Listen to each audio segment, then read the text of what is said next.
अस्सलाम वालेकुम friends and welcome to doctor Mufeed YouTube channel. दोस्तों, क्या आप लोग जानते हैं कि जब हम सांस लेते हैं तो हम कितनी एयर इनटेक करते हैं, यानी कि सांस लेने के दौरान कितनी एयर हमारे जिस्म के अंदर जाती है। और इसके अलावा क्या आप लोग जानते हैं कि जो हमारा डीएनए होता है ये कितने जीबी डेटा को स्टोर कर सकता है, यानी कि कितने गीगाबाइट्स डेटा को स्टोर कर सकता है। और इसके अलावा क्या आपने कभी यालाबारी के दौरान वॉलीबॉल के साइज की बर्फ आसमान से गिरती हुई देखी है? तो इस तरह के बहुत से फन फैक्ट्स मैं आपसे इस वीडियो में शेयर करूंगा। तो वीडियो में आगे चलने से पहले मेरी आपसे गुजारिश है कि अगर आपने अभी तक मेरे चैनल को सब्सक्राइब नहीं किया तो चैनल को सब्सक्राइब कर लें और बेल आइकन को प्रेस करना हरगिज़ मत भूलें ताकि आने वाली तमाम वीडियोस को नोटिफिकेशन सबसे पहले आप तक पहुंच सके। तो चलते हैं वीडियो की तरफ। दोस्तों, क्या आप लोग जानते हैं कि जो एंटार्क्टिका की बर्फ है इसके अंदर जायंट वायरसेस मौजूद हैं जिनका साइज बहुत ही बड़ा है। जी हाँ, बिल्कुल जायंट वायरसेस जो कि बहुत ही बड़े साइज के हैं और ये बहुत ही ज़्यादा डेंजरस हैं। और अगर इन वायरसेस को कोई वहाँ से कैरी करके इंसानी आबादी की तरफ ले आए तो ये पूरी की पूरी इंसानियत को ही ख़त्म कर सकते हैं।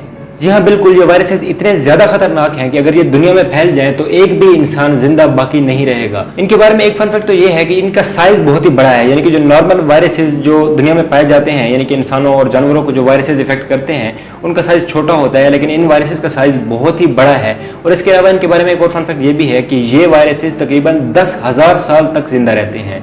जी हाँ, बिल्कुल, ये वायरसेस 10,000 साल तक जिंदा रह सकते हैं। दोस्तों, इसके अलावा एक बहुत ही अमेजिंग फन फैक्ट ये भी है कि इस तरह के लीफ बीटल्स यानी कि जो छोटे कीड़े हैं, इस तरह के कीड़े आपने कभी ना कभी लाइफ में जरूर ही देखे होंगे।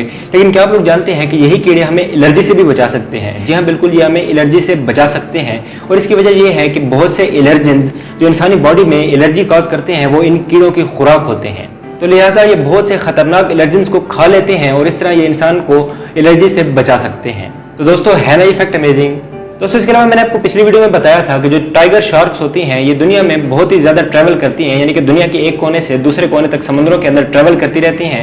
लेकिन इसी के साथ एक और फन फैक्ट ये भी है कि जो सैल्मन फिश होती है ये भी अपनी लाइफ के दौरान बहुत ही ज़्यादा ट्रैवल करती है, यानी कि ये काफ़ी दूर दूर तक ट्रैवल करती है। लेकिन आप ये तो जानते होंगे कि जब भी हम इंसान ट्रैवल करते हैं तो हम अपने रास्ते का जो पता लगाते हैं वो गूगल मैप्स के जरिए या फिर जो साइन बोर्ड्स वगैरह होते हैं उनके जरिए अपने रास्ते का तयन करते हुए अपनी मंजिल की तरफ जाते हैं। लेकिन क्या आप लोग जानते हैं कि ये जो सैल्मन फिश होती है ये अपने रास्ते का अंदाजा कैसे लगाती है, यानी कि ये सही रास्ते पे जा रही है या नहीं, इसकी डायरेक्शन सही है या नहीं, इस चीज का अंदाजा सैल्मन फिश कैसे लगाती है?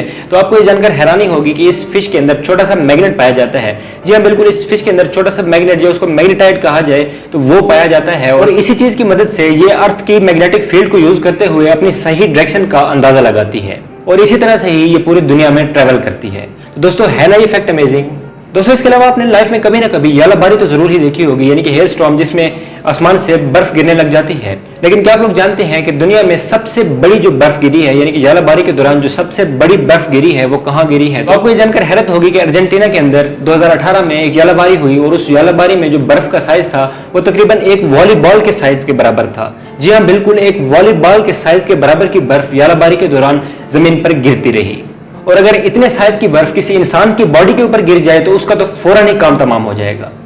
दोस्तों, इसके अलावा आपने कभी ना कभी ये तो सुना होगा कि जो सूरज की सरफेस है ये बहुत ही ज्यादा गर्म होती है और सूरज हमेशा आग की तरह जलता रहता है और इसकी सरफेस भी बहुत ज्यादा गर्म होती है और ये अंदर से तो उससे भी ज्यादा गर्म होता है। लेकिन क्या आप लोग जानते हैं कि जब कभी बारिश होती है और आसमान में जब बिजली गरजती है तो वो जो लाइटनिंग होती है अगर उसका टेम्परेचर मेजर किया जाए तो उस लाइटनिंग का टेम्परेचर सूरज के टेम्परेचर से तकरीबन 5 गुना ज्यादा होता है। जी हाँ, बिल्कुल, उस लाइटनिंग के अंदर जो टेम्परेचर होता है वो सूरज के टेम्परेचर से भी 5 गुना ज्यादा होता है। शायद इसीलिए वो जिस भी चीज पर गिरती है उसको फौरन ही राख बना देती है। दोस्तों, इसके अलावा एक बहुत ही अमेजिंग फन फैक्ट ये भी है कि आपने मूवीज में कभी ना कभी वोल्वरिन कैरेक्टर तो देखा होगा जिसके हाथ से यूं कुछ नाइफ्स निकल आती हैं और वो अपने दुश्मन पर उन नाइफ्स की मदद से हमला करता है। लेकिन क्या आप लोग जानते हैं कि रियल लाइफ में भी इस तरह के कुछ फ्रॉग्स एग्जिस्ट करते हैं? जी हाँ, बिल्कुल, वोल्वरिन फ्रॉग या हेयरी फ्रॉग भी जिसको कहा जाता है, इस तरह के फ्रॉग्स वोल्वरिन कैरेक्टरिस्टिक रखते हैं। और इस फ्रॉग के अंदर दो खास बातें हैं। पहली खास बात तो यह है कि इसके जिस्म पर बाल होते हैं। आपने अक्सर मैमल्स के जिस्म पर बाल तो देखे होंगे, लेकिन एम्फीबियंस में से ये फ्रॉग एक वाहिद ऐसा एम्फीबियन है जिसके जिस्म पर बाल होते हैं। और इसके अलावा इसके बारे में दूसरा और सबसे खास फन फैक्ट ये है जिसकी वजह से इसको वोल्वरिन फ्रॉग कहा जाता है, और वो ये है कि जब भी इसको कोई खतरा होता है या कोई दुश्मन इस पर हमला करता है तो ये अपने क्लॉज या हाथों की जो हड्डियां होती हैं उनको तोड़ के अपनी स्किन से बाहर निकाल लेता है और उन हड्डियों की मदद से दुश्मन पर हमला करता है। जी हाँ, बिल्कुल, ये अपनी हड्डियों को बाहर निकाल के दुश्मन पर हमला करता है, बिल्कुल वोल्वरिन की तरह। तो दोस्तों, है ना ये फैक्ट अमेजिंग? दोस्तों इसके अलावा बबल गम तो कभी ना कभी जरूर ही खाते होंगे, लेकिन क्या आप लोग जानते हैं कि जो दुनिया की सबसे पहली बबल गम बनाई गई थी उसको पिंक कलर में बनाया गया था। आजकल तो बबल गम्स बहुत से कलर्स में अवेलेबल है और बहुत से फ्लेवर्स में भी अवेलेबल है, लेकिन जो सबसे पहली दुनिया की बबल गम बनाई गई थी उसको पिंक कलर में बनाया गया था। और क्यों पिंक कलर में बनाया गया था, इसके पीछे भी एक बहुत ही अमेजिंग फैक्ट है, और वो फैक्ट ये है कि उस वक्त जो उस बबल गम की फैक्ट्री थी उसके अंदर सिर्फ और सिर्फ पिंक फूड कलर मौजूद था। पिंक फूड कलर के अलावा कोई भी और कलर मौजूद नहीं था, इसलिए दुनिया की सबसे पहली च्युइंग गम को या बबल गम को पिंक कलर दिया गया था। तो दोस्तों कैसा लगा आपको ये फैक्ट, मुझे कमेंट सेक्शन में जरूर बताइएगा।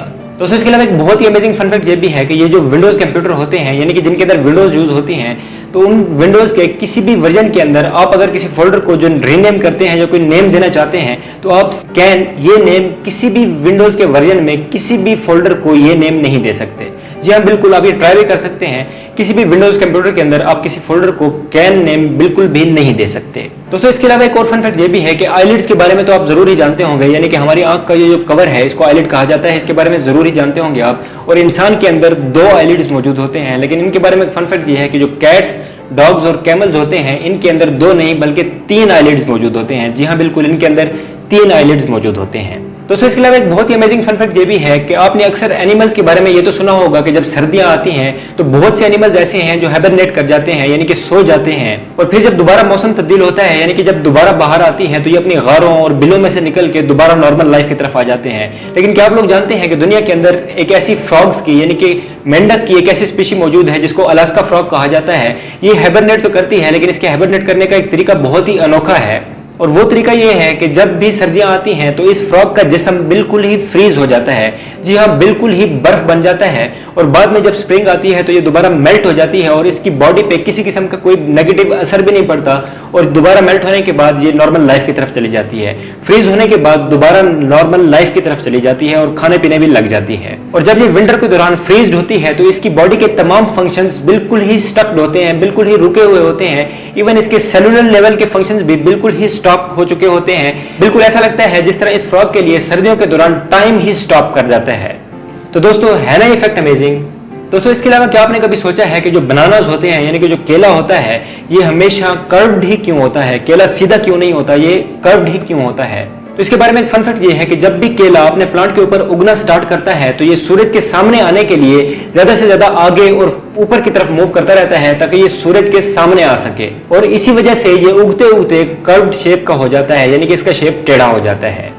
दोस्तों इसके अलावा एक बहुत ही अमेजिंग फन फैक्ट ये भी है कि अगर मैं आपसे पूछूं कि अब टाइम क्या हो रहा है, तो आप यकीनन मुझे वॉच से देख के या अपने सेलफोन वगैरह से मुझे टाइम देख के बता देंगे। और अगर आप बहुत ही ज्यादा एक्सपीरियंस्ड होंगे तो आप सूरज को देख के भी मुझे टाइम बता सकेंगे, और अगर इससे भी ज्यादा एक्सपीरियंस्ड होंगे तो आप शायद किसी चीज के साए को देख के भी टाइम का कुछ रफ एस्टिमेट मुझे बता दें। लेकिन क्या आप लोग जानते हैं कि ये जो डॉग्स होते हैं ये स्मेल करके आपको टाइम बता सकते हैं? जी हाँ बिल्कुल, डॉग्स टाइम का अंदाजा स्मेल करके भी लगा सकते हैं। अब ये कैसे करते हैं ये तो मैं नहीं जानता, लेकिन ये एक फैक्ट है कि डॉग स्मेल करके टाइम का अंदाजा लगा सकते हैं। तो दोस्तों है ना ये एक बहुत ही अजीब सी सेंस। तो इसके अलावा एक अमेजिंग फन फैक्ट ये भी है कि आपने अक्सर पुलिस या आर्मी के पास डॉग्स को तो जरूर ही देखा होगा। जी हाँ बिल्कुल, डॉग्स को, जिन डॉग्स को वो क्रिमिनल्स को चेज करने के लिए या उनके फुटस्टेप्स को फॉलो करने के लिए इस्तेमाल करते हैं और क्रिमिनल्स को ढूंढने के लिए यूज करते हैं। लेकिन क्या आप लोग जानते हैं कि चाइना के अंदर यही काम डक्स यानी कि बतखों से भी लिया जाता है? जी हाँ बिल्कुल, चाइना के कुछ इलाके ऐसे हैं जिनके अंदर पुलिस डॉग्स की जगह डक्स को यानी कि बतखों को इस्तेमाल करती है, क्योंकि ये बहुत ही ज्यादा एग्रेसिव एनिमल्स हैं, और ये एनिमल्स भी डॉग्स की तरह क्रिमिनल्स को चेज कर सकते हैं अगर इनको प्रॉपर ट्रेनिंग दी जाए, जो कि चाइना के अंदर दी जाती है। तो दोस्तों ये फन फैक्ट सुन के आपको कैसा लगा मुझे कमेंट सेक्शन में जरूर बताइएगा।